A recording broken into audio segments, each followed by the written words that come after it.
Selamat datang di kelas Stoichiometry. Halo Chem Squad, sudah siap belajar hari ini? Sebelum memulai pembelajaran, jangan lupa berdoa ya. Jangan lupa untuk melakukan presensi.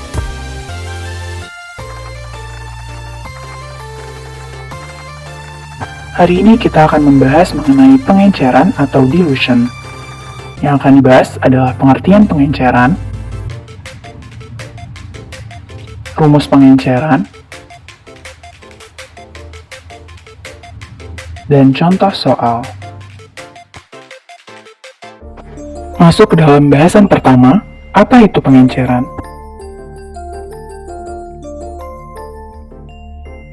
Pengenceran dalam kimia memiliki rumus yang sangat sederhana, yaitu M1 dikali V1 sama dengan M2 dikali V2.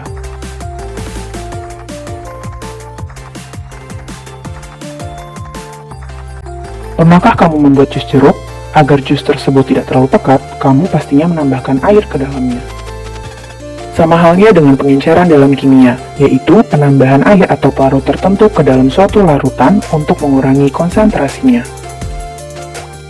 Hal ini sama dengan analogi jus jeruk tadi. Kamu menambahkan air ke dalamnya agar konsentrasi jus tersebut tidak terlalu pekat atau tidak terlalu manis.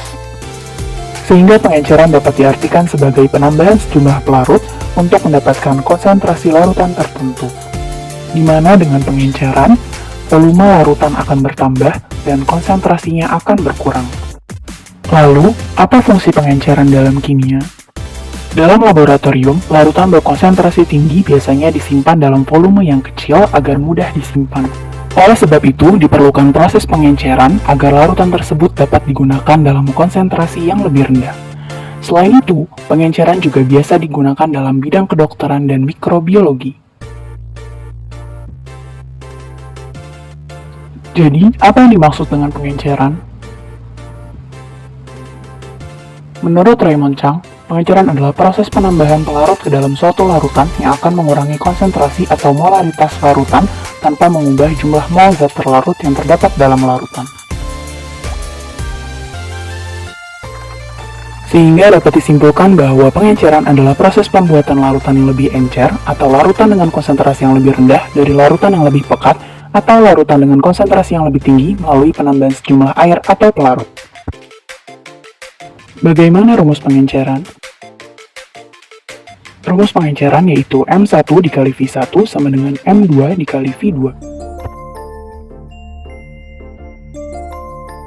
Lalu, dari mana asal rumus tersebut?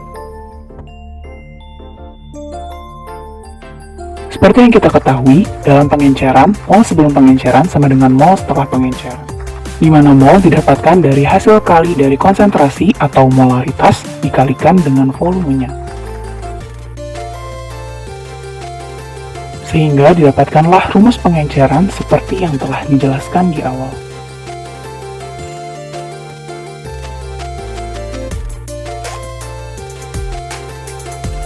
Kita masuk ke dalam contoh soal. Sebanyak 20 ml asam sulfat 2 molar diencerkan dengan air hingga volumenya mencapai 100 ml. Konsentrasi setelah pengenceran adalah... Dari soal, diketahui bahwa M1 atau konsentrasi sebelum pengenceran adalah 2 molar, V1 atau volume sebelum pengenceran adalah 20 ml, dan V2 atau volume setelah pengenceran adalah 100 ml.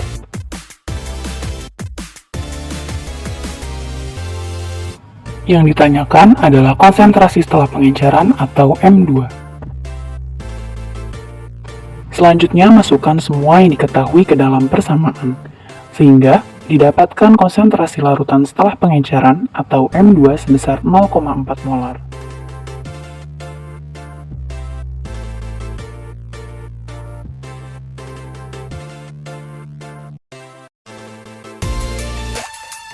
Bagaimana? Mudah bukan? Agar lebih memahami materi pengenceran, kerjakan kuisnya yang ada di LMS. Sampai jumpa di video lainnya.